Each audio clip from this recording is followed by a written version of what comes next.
आज की वीडियो में पॉलीमरेज चेन रिएक्शन को थोड़ा सा और डिटेल में समझने की कोशिश करते हैं। ऑलरेडी इंट्रोडक्टरी वीडियो में बना चुका हूं, इससे पहले का वीडियो ज़रूर देखिएगा।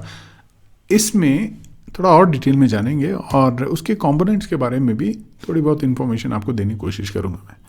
तो यहाँ पे एम्प्लीफिकेशन से शुरू करते हैं, क्योंकि इससे पहले जो है उसके बारे में मैं बता चुका हूँ। पार्ट 1 आप देख लीजिए। तो एम्प्लीफिकेशन मीन्स जिसमें डीएनए पॉलीमरेज एम्प्लीफाई करेगा हमारे पेरेंट डीएनए मॉलिक्यूल को।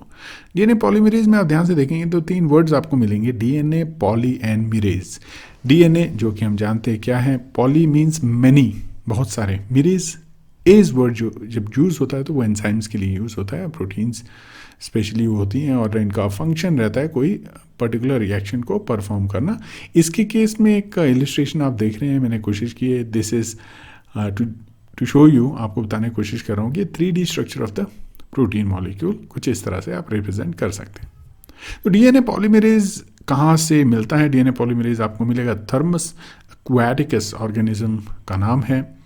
थर्मस आप इसको टेम्परेचर से रिलेट कर सकते हैं और याद रखना आपके लिए इजी रहेगा। थर्मस एक्वाटिकस ऐसा माइक्रो ऑर्गेनिज्म है जो हॉट स्प्रिंग्स में पाया जाता है, यानी ये हाई टेम्परेचर को झेल सकता है।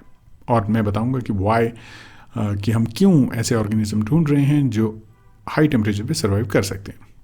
तो इसमें नेक्स्ट पॉइंट ये है कि हॉट स्प्रिंग्स जो हैं, यानी जहाँ पे हाई टेम्परेचर रहता है, वहाँ पे ये ऑर्गेनिज्म आसानी से सर्वाइव कर पाता है। तो ये एक फीचर हो जाता है।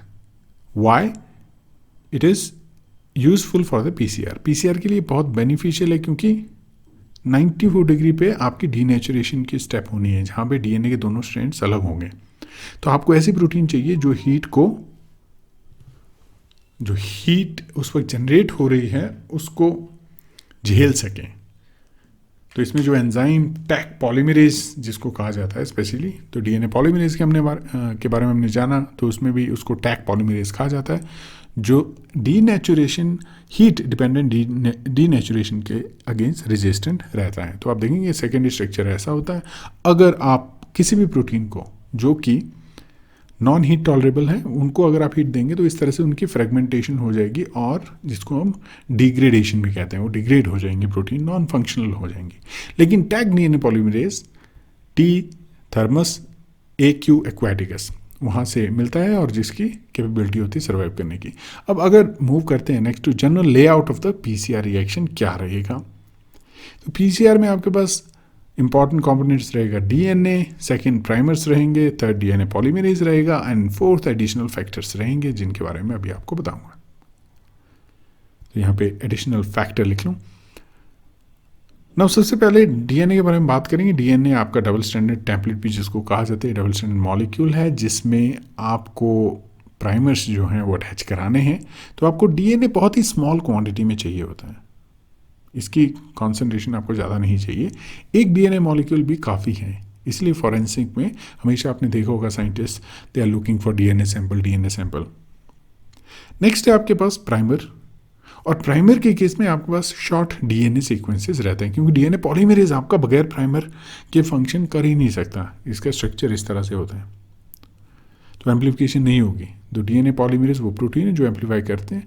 उसके साथ में आपको बिल्डिंग ब्लॉक्स चाहिए जिससे एम्प्लीफिकेशन होगी, जैसे डीएनटीपीस, और बफर चाहिए जिससे प्रोटीन जो है आपका काम करेंगे। अब अगर रिएक्शन की हम बात करें तो आप पीसीआर ट्यूब में, स्मॉल पीसीआर ट्यूब्स होती हैं, आपने अपन ड्रॉप ट्यूब्स देखी होंगी, उससे स्मॉलर जिनको पीसीआर ट्यूब कहा जाता है, वो आप लेंगे, उसमें अलग अलग सॉल्यूशंस जो हैं वो ऐड करेंगे। उसके बाद रिएक्शन आपका परफॉर्म होगा डिफरेंट टेम्परेचर। इसको थर्मल साइक्लर भी कहते हैं। पीसीआर जो मशीन होती है उसको थर्मल साइक्लर कहते हैं। जो रिएक्शन पॉलीमरेज चेन रिएक्शन उसके अंदर होता है। तो ये डिफरेंस आपको ध्यान रखना है। अब आपने रिएक्शन मिक्सचर सेट कर दिया है, 94 डिग्री पे आपकी डीनेचुरेशन होगी फर्स्ट स्टेप में, जहाँ पे डीएनए के जो हाइड्रोजन बॉन्ड्स हैं वो ब्रेक होंगे और 2 स्ट्रैंड जो हैं वो सेपरेट हो जाएंगे independently, single stranded DNA molecule बन जाएगा। नेक्स्ट अब प्राइमर की बाइंडिंग होगी और टेम्परेचर जैसे ही लो करेंगे तो उसमें क्या होगा, प्राइमर की बाइंडिंग होगी। तो temperature 50 to 60 depending upon the annealing temperature of the primer वो किया जाएगा। उसके बाद डीएनए पॉलीमरेज काम करेगा और डीएनए पॉलीमरेज वो जो है एम्प्लीफिकेशन में हेल्प करेगा। तो इसमें 72 डिग्री जो है वो डीएनए पॉलीमरेज का टेम्परेचर रहेगा, ऑप्टिमम टेम्परेचर काम करने का डीएनए पॉलीमरेज का। तो ये कुछ एक पॉइंट्स थे जो मैं आपके साथ जो शेयर करना चाहता था, specially related to the polymerase chain reaction, जिसमें एम्प्लीफिकेशन के बारे में हमने बात की, पॉलीमरेज के बारे में हमने बात की, और general layout of the PCR के बारे में भी हमने जाना कि कौन कौन सी चीज़ें इसमें रहती हैं, क्यों ये इम्पॉर्टेंट है। हमने एम्प्लीफिकेशन के बारे में जाना, हमने डीएनए पॉलीमरेज के फंक्शन के बारे में जाना, ऑर्गेनिज्म थर्मस एक्वाटिकस के बारे में जाना, क्यों हाई टेम्परेचर ऑर्गेनिजम्स इसमें इंपॉर्टेंट रहते हैं, उसके बारे में हमने जाना। नेक्स्ट जो है DNA primer, DNA polymerase additional factors के बारे में जाना जो पीसीआर रिएक्शन में इंपॉर्टेंट रहते हैं, और फिर ये भी जाना किस तरह से जो है एम्प्लीफिकेशन होती है। इसको डिटेल में हम फिर डिस्कस करेंगे आपके साथ, तो अगला वीडियो ज़रूर देखिएगा जिसमें इस पीसीआर पॉलीमरेज चेन रिएक्शन को थोड़ा और डिटेल में समझने की कोशिश करेंगे। तो चलिए अभी के लिए इतना ही, मिलेंगे अगले वीडियो में। धन्यवाद दोस्तों।